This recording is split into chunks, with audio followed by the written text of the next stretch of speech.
मिथिला, जय संस्कृत। इस अभियान को हम जन जन तक ले जाएंगे।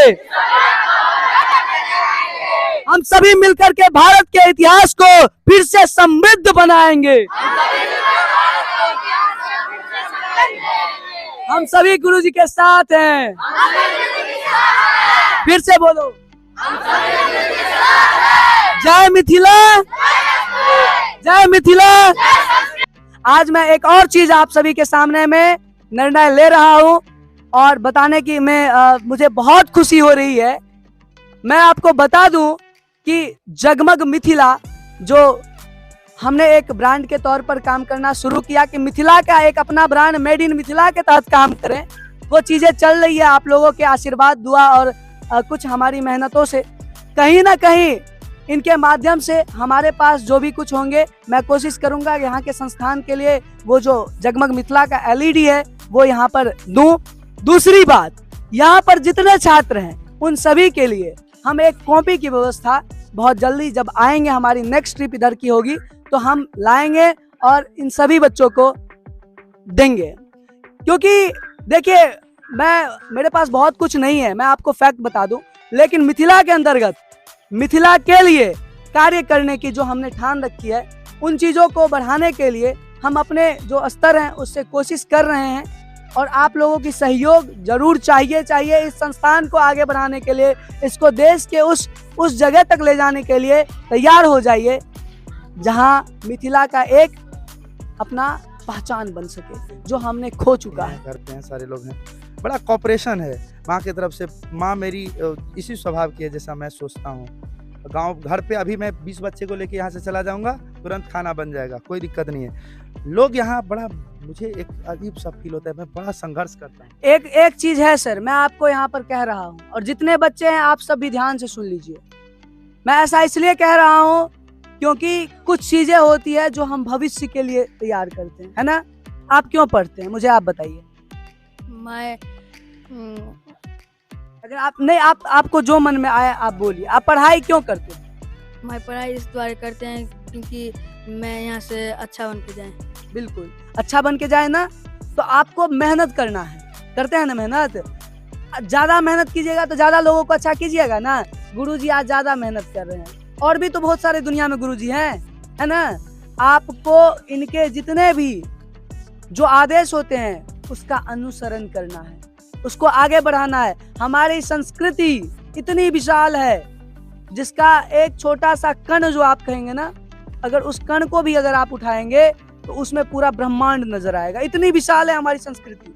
लेकिन हमारे जो बीती हुई पीढ़ी है, जिनके बारे में अभी सारा कुछ आप सुन रहे थे कि जहाँ के जिनका मानसिकता खत्म हो चुका है, जो ये सोचते हैं कि अरे इन सब चीजों में करके क्या होगा, समय तो आगे जा रहा है।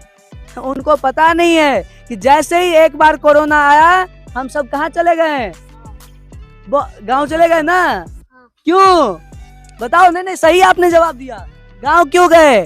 क्योंकि गांव में जीवन सुरक्षित है ना।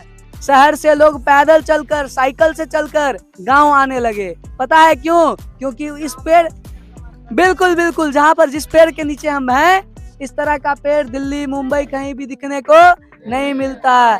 सप्ताह में एक दिन अपने बच्चों को, जिस तरह से आप देखते होंगे, आपने टीवी में देखा होगा या कहीं आप देखे होंगे कि हाथ में रस्सी पकड़ के, कुत्ते के गले में पट्टा डाल करके उसको ले जाते हैं सुबह शाम, कहाँ घुमाने के लिए, टहलाने के लिए। बच्चों को सप्ताह में एक बार ले जाते हैं संडे के दिन। बच्चे बोलते हैं पापा चलो ना। कहाँ? घूमने के लिए। कहाँ? पार्क, पिकनिक बोलते हैं ना। उनको पता नहीं है कि गांव का बच्चा हर दिन पिकनिक करता है। जिस दिन एक दिन महीना में, 2 महीना में, 6 महीना में वहाँ के बच्चों को पार्टी नसीब होता है कि फलाना शर्मा जी अंकल के यहाँ से आया है क्या, पार्टी का न्योता, शाम में चलेंगे नए कपड़े पहन के, उस दिन तूफान मचा देते हैं वो। उनको पता नहीं है कि बच्चे गांव में रोज पार्टी करते हैं। नहीं समझ में आया? बस उसका नाम बदल जाता है आश्रम। और जो आश्रम है ये हमें हजारों साल पुराने, आप इतने स्वस्थ हैं, आप अभी तक कुछ खाए नहीं है ना, कोई भी बच्चे कुछ भी नहीं खाए ना? और इतने जोर जोर से आप संध्या वंदना कर रहे थे, इतनी सारी चीजें कर रहे थे, मैंने 2-3 घंटे से सारा कुछ देख रहा हूँ। मुझे बहुत ही आप लोगों से सीखने को मिला है और मैं आप सभी को कहता हूँ कि अच्छे से मेहनत कीजिए और हमारे गुरुजी के जो ये अभियान है इसको सफल कीजिए। इन्होंने कितना परिश्रम सह करके, कितने लोगों का ताना बाना सह करके आज यहाँ आकर के आपको इस गुरुकुल के माध्यम से शिक्षा दान कर रहे हैं। मैं भी शहर छोड़ करके गाँव में आया हूँ, पता है क्यों? क्योंकि यहाँ के लोगों के बीच में कुछ रह करके कुछ नया करें। हमारे मिथिला का इतिहास जब आप जानेंगे, यहाँ के जो छोटे छोटे जो जिनका कुछ नहीं आता था वो लोग महान पंडित हुआ करते थे। याज्ञवल्क्य की यह धरती है, राजा जनक की यह धरती है। आज हमारा क्या स्थिति हो चुका है? तो हम सबको मिल करके इस पूरे मिथिला के सांस्कृतिक इतिहास को बदलना है। और कैसा बदलाव करना है? जैसा उस समय में हुआ करता था। क्या आप सब तैयार हैं? इस अभियान को हम ले चलेंगे संपूर्ण भारत में। तैयार हैं? आप सभी, हम सभी के साथ मिल करके जय मिथिला का एक ऐसा नारा दीजिए जो संपूर्ण भारतवर्ष को समझ में आए कि बिहार के एक ऐसे उत्तर क्षेत्र में मिथिला है जहां पर आज भी संस्कृत का इस तरह के पठन पाठन चलते हैं। ये सारी चीजों के लिए आप सभी मिथिला के जय का नारा कीजिए। जय मिथिला का नारा हम सब मिलकर करेंगे। हाँ बिल्कुल, जय मिथिला जय संस्कृत, जय मिथिला जय संस्कृत। इस अभियान को हम जन जन तक ले जाएंगे। हम सभी मिलकर के भारत के इतिहास को फिर से समृद्ध बनाएंगे। हम सभी गुरुजी के साथ हैं। फिर से बोलो, जय मिथिला, जय मिथिला, जय मिथिला। बिल्कुल, ये सारी चीजें आप यहाँ पर देख रहे हैं। ये लगमा गांव की खूबसूरती है। कुछ बच्चे ऊपर में आप देख सकते हैं। ये हमारी जो संस्कृति है, इसका मैं क्या कहूँ आपको। यहाँ पे आपको थोड़ी थोड़ी धुनी आपको नजर आएंगी। प्राइवेट स्कूल की तरह यहाँ कोई ऐसा नहीं, औपचारिकता नहीं है कि इस कक्षा के बाद इन शिक्षक को जाना, इनको जाना। बच्चे का मन किया जाएंगे, पूरा फ्री रहेंगे। प्राकृतिक, रविन्द्रनाथ टैगोर का है ना शांति निकेतन, वो प्राकृतिक वातावरण। बच्चे उछल कूद कर रहे हैं। एक जब गुरुजी बैठेंगे, एक उनको आना है, बुलाया जाएगा, एक बैठेंगे। बड़े अच्छा, इन सब में सबको यज्ञोपवीत सबको हो चुका है? नहीं, अधिकांश बच्चों का हुआ है, कुछ का नहीं भी हुआ, धीरे धीरे हो जाएगा।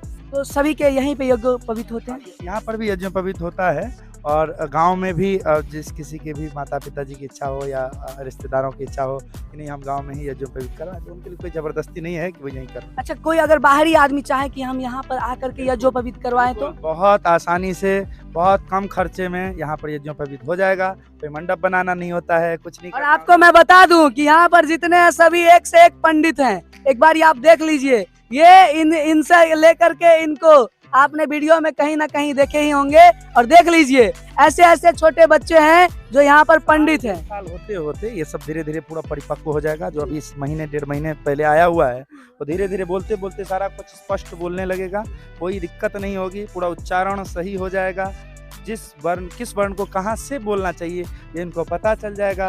अभ्यास करते करते करते। अच्छा, एक मेरा और सवाल है। ये सवाल ये है कि आपको क्या लगता है, आपको भविष्य कैसा दिखता है, आने वाले समय कैसा दिखता है? क्योंकि आपने पिछला जो सफर किया है ये बहुत ही मुश्किल भरा रहा है। और मैं चाहता हूं कि कोई बात नहीं, अगर मुश्किल भरा सफर आए भी सामने तो आए, हम उसे लड़ने के लिए तैयार हों। मैं पूरा एकदम जो है पूरे जज्बा के साथ, जोश और जज्बा के साथ काम करता हूँ। मेरा कोई भी छात्र पूरा, मतलब ये कहते हैं ना कि लेजी या फिर उसको, आपने देखा होगा संध्या वंदन के दौरान जैसी आवाज धीमी पड़ती मेरा हाथ ऐसे होता था। वो इनका तो पूरा एनर्जी जो है ये आपको देखते ही पूरा एनर्जेटिक हो जाते हैं। इनका 4 बजे सुबह उठना, आप नॉर्मली गांव के बच्चों को बोल लीजिए 4 बजे से सुबह उठना, उनका तो बैंड बज जाता है। यहाँ पे जितने बच्चे हैं ये सुबह 4 बजे से लेकर के अभी तक कुछ ना कुछ ऐसे कठिन कार्य कर रहे हैं जो कि हम आप जिसमें असहमत जताते हैं।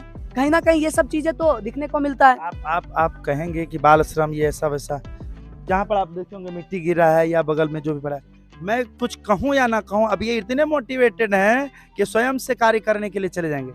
इनको जो भी चाहिए, इनको अब प्रेम से बिस्कुट चाहिए, एक काम कर रहे हैं, एक कपड़ा धोना है, कपड़ा गिरा हुआ है, सब कुछ इनको पता है क्या करना है। हमें कुछ ज़्यादा नहीं करना। हाँ, बच्चे ही हैं, यदि कहीं कुछ करेंगे तो गाइडेंस के लिए मैं तैयार हूँ पूरी तरह से। कोई समस्या ही में 12 बजे रात तक अगर कोई समस्या होगी, कुछ भी होगा, उसका समाधान। 16 CCTV कैमरा हमने लगवाया। एक किसी भी संस्कृत संस्था में हमें नहीं लगता कि इस तरह की व्यवस्था होगी। ये अपने एकाएक दिमाग में आया। अब मेरा एक अलग सा एक तरीका है कि जैसे ही कुछ अच्छा दिमाग में आया तो उसी दिन करना है। बिल्कुल इम्प्लीमेंट कर देना, जो होगा होगा। जो भी बदलाव हमने शुरू दिन से, या हमारे बच्चे आपको धीरे धीरे अगर आप पूछेंगे तो बताएंगे, बड़ा हमारा एक वही है कि आज मैंने सोचा कि ये करना है, जलावन हटा के गैस पे भोजन बनाना है, आज से तो बनाना है। ठीक, पुस्तक आज हमें इतना मंगाना है तो मंगाना, रुपया नहीं है, कहाँ से आएगा नहीं आएगा हमको कुछ नहीं सोचना। हम अपना घर बनाने के लिए जैसे कर्जा ले सकते हैं, हम उसी तरह से कर्जा लेके अपना घर बनाएंगे। हम ऐसा सोचते हैं और उसी की सकारात्मकता का परिणाम, उसी सकारात्मकता का परिणाम है कि इनको कहीं से नहीं लगता कि हमारे अपने नहीं हैं। बिल्कुल बिल्कुल। अच्छा एक बात बताओ, गुरुजी से संतुष्ट हो ना? जी हाँ। सर सही बताना। देखो ऐसा नहीं कि गुरुजी सामने है तो डर नहीं। एक मिनट पहले ये तो बता दो, गुरुजी से संतुष्ट हो या नहीं? संतुष्ट है ना? हाँ। गुरुजी के सभी बात को आप मानते हैं ना? हाँ। बिल्कुल, इनका उतना आदर कीजिए। पता है 3 ही लोग अपने होते हैं। कितने लोग अपने होते हैं? एक स्वयं, एक दूसरा, तीसरा बस। ये सब चीजें आपको पता ही है। तो कहीं ना कहीं इन सारी चीजों को हमें क्या करना है? अपने संस्कृति के लिए काम करना है। हम हजारों वर्षों के जो हमारी पौराणिक संस्कृति है उसको सहेज कर रख कर आगे बढ़ाएंगे। ठीक है, फिर से एक बार बोलो, जय मिथिला, जय मिथिला। आज मैं एक और चीज आप सभी के सामने में निर्णय ले रहा हूँ और बताने की मुझे बहुत खुशी हो रही है। मैं आपको बता दूं कि जगमग मिथिला जो हमने एक ब्रांड के तौर पर काम करना शुरू किया कि मिथिला का एक अपना ब्रांड मेड इन मिथिला के तहत काम करें, वो चीजें चल रही है आप लोगों के आशीर्वाद, दुआ और कुछ हमारी मेहनतों से। कहीं ना कहीं इनके माध्यम से हमारे पास जो भी कुछ होंगे, मैं कोशिश करूंगा यहाँ के संस्थान के लिए वो जो जगमग मिथिला का LED है वो यहाँ पर दूं। दूसरी बात, यहाँ पर जितने छात्र हैं उन सभी के लिए हम एक कॉपी की व्यवस्था बहुत जल्दी, जब आएंगे हमारी नेक्स्ट ट्रिप इधर की होगी तो हम लाएंगे और इन सभी बच्चों को देंगे। क्योंकि देखिए मेरे पास बहुत कुछ नहीं है, मैं आपको फैक्ट बता दूं, लेकिन मिथिला के अंतर्गत मिथिला के लिए कार्य करने की जो हमने ठान रखी है, उन चीज़ों को बढ़ाने के लिए हम अपने जो स्तर हैं उससे कोशिश कर रहे हैं। और आप लोगों की सहयोग जरूर चाहिए इस संस्थान को आगे बढ़ाने के लिए, इसको देश के उस जगह तक ले जाने के लिए तैयार हो जाइए जहां मिथिला का एक अपना पहचान बन सके, जो हमने खो चुका है। बिल्कुल, मैं एक चीज़ आपको बताऊं, आप जब आए मैंने आपसे कुछ नहीं पूछा कि आप कौन हैं, आप कौन सा चैनल चलाते हैं, आपकी कितनी प्रसिद्धि है। मैं जिस तरह का सोच रखता हूँ उसमें ये सब पूछ सकता था बड़ी आराम से। आपको मैं इतना समय दूं तो क्यों दूं, आपसे क्या लाभ मिलेगा हमको, कि आपकी पहचान कितनी है, आप कितने लोगों से कनेक्टेड हैं, मैंने कुछ नहीं पूछा। मुझे ये पता है कि वो एक व्यक्ति जो आकर के मुझसे 4 घंटा अगर डिस्कशन करेगा तो हो सकता है 4 घंटा डिस्कशन करने के बाद वही एक व्यक्ति जो कुछ नहीं करेगा वो बहुत कुछ कर सकता है। ठीक, और आप क्या है नहीं है मुझे अभी भी नहीं जानना, एक कहाँ से कितना क्या मिलने वाला है नहीं मिलने वाला। हो सकता है आपके माध्यम से कोई एक व्यक्ति ऐसा हो जो इन सब के लिए बहुत कुछ कर जाए। ठीक, मैं भी यही आह्वान करूंगा कि आप कुछ नहीं भ्रम में आकर के कुछ मत करिए। ठीक, वस्तु स्थिति का पता करिए। मैं दर्शकों से कह रहा हूं कि वस्तु स्थिति का पता करें।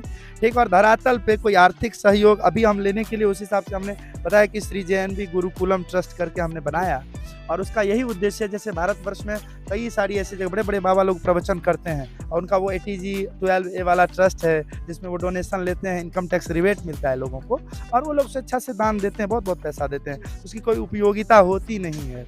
लेकिन यहाँ पर जहाँ पर सारे ज़रूरतमंद बच्चे हैं जिनके लिए बहुत कुछ किया जा सकता है, आपको मैं बताऊं कि सारे बच्चे नीचे में सोते हैं। देखिए एक चीज मैं आपको बता देता हूँ, संस्कृत का नाम ही जब सामने आ जाए ना तो बाकी कुछ चीज मत सोचना आप, क्योंकि संस्कृत भारत ही नहीं, मैं आपको पूरे विश्व की बात करूं कि पूरे विश्व ने संस्कृत की उस महत्व को पहचाना है। और इसका विमुखता देखिए सरकार का, कि सरकार ने किस हिसाब से अपना जो है सो मुंह फेर लिया। खास करके बिहार सरकार की मैं बात करूं आपको, संस्कृत को अपने जो स्कूल है, हाई स्कूल है, उच्चतम स्कूल के जो शिक्षा है उसमें से संस्कृत को हटा दी गई। बहुत उदासीनता है सरकार की, ऐसा नहीं होना चाहिए, क्योंकि नैतिक शिक्षा के ह्रास ने हमारे समाज की दिशा और दशा को पूरी तरह से चौपट कर दिया, बदल दिया, ठीक, जो नहीं होना चाहिए था। हम कहीं भी कुछ समझ ही नहीं पा रहे हैं, कहाँ जा रहे हैं, नहीं जा रहे हैं, ठीक, हम अंधेरे में दौड़े जा रहे हैं। आज हम जो मैट्रिकुलेशन करके बच्चे आ रहे हैं, उनको जब मैं कुछ पूछता हूँ कि क्या पढ़ के आए हो, ठीक, कुछ पता नहीं होता। बहुत साधारण सी बातें वो जो याद करके आते हैं वो बोल पाते हैं। कहीं ना कहीं शिक्षक बच्चों में फीड नहीं करा। जैसे माँ बच्चे को दूध पिलाती है, वैसे शिक्षा भी एक प्रकार का दूध है जो पिलाना होता है, और बच्चे उसको संभाल करके रख सके, अपने देह में लगाएं। ऐसा हो नहीं पाता। मैंने बताया, बच्चों को बताता हूँ कि जो एजुकेशन सिस्टम है उसने क्या किया, हर एक लेवल पे बुक तैयार किया हुआ है, ठीक, और उसमें जो भी है उस एज के हिसाब से दिया हुआ है। लेकिन आप बताइए कि किसी भी क्लास का कोई भी बच्चा उस क्लास की किसी भी पुस्तक को पूरी तरह समझ पाता है? नहीं समझ पाता। हम ही नहीं समझ पाए, कोई नहीं समझ पाता, ठीक। जब वो चला जाता है फिर कौन सा स्तर, फिर कौन सी छठी कक्षा की पुस्तक, जो छठी, सातवीं, आठवीं की पुस्तक मैं बताता हूँ, मैं पढ़ा के आया हूँ NCERT की, सीटेट के लिए, टीचर बनने के लिए, और उन टीचर को जो बीएड करके आए उसको समझ में नहीं आता था। आप देखे होंगे, मैं यही चीजें कल एक वीडियो के माध्यम से और लिख भी रहा था पोस्ट पर, जितने भी लोग वीडियो बनाते हैं आप देखेंगे वो स्कूल में चले गए, एगो कैमरा ले लिए और उसको जा करके ब्लैक बोर्ड पर टीचर के सामने में तान दिए उस कैमरा को, जैसे तोप तानते हैं। टीचर को कहते हैं कि बताइए फलाना चीज का स्पेलिंग क्या होगा, चिलाना चीज का स्पेलिंग क्या होगा। अरे मूर्ख, तुमको पता नहीं है कि भारत की जो शिक्षा पद्धति है उसमें आरक्षण को किस प्रकार से सामने ला करके सरकार ने अपनी जो पॉलिटिक्स है उसको खेल रही है। तुमको पता नहीं है, तुम आरक्षण के लिए आवाज नहीं उठाओगे, तुम बोलोगे फलाना टीचर। वो जो बच्चे जिसको बुनियादी तौर पर कमजोर बना दिया जाता है वही बच्चे तो कल होकर के शिक्षक बनते हैं। नहीं ना, मैंने ठाना जिंदगी में कि मैं जब तक मुझे यह आश्वस्त मैं नहीं होऊंगा कि मैं उन पुस्तकों को पढ़ा पाऊंगा कि नहीं पढ़ाऊंगा, तब तक ना मैं प्रोफेसर बनूंगा। यदि मैं शिक्षक बनने की काबिलियत नहीं रखता तो मैं शिक्षक नहीं बनूंगा, ठीक। आज ही जब मैं पढ़ा रहा होता हूँ तो यदि मुझे समझ में नहीं आएगा तो फिर मैं उसको पढ़ूंगा। मैं बिल्कुल ईमानदारी से बताऊंगा कि मुझे पता नहीं है।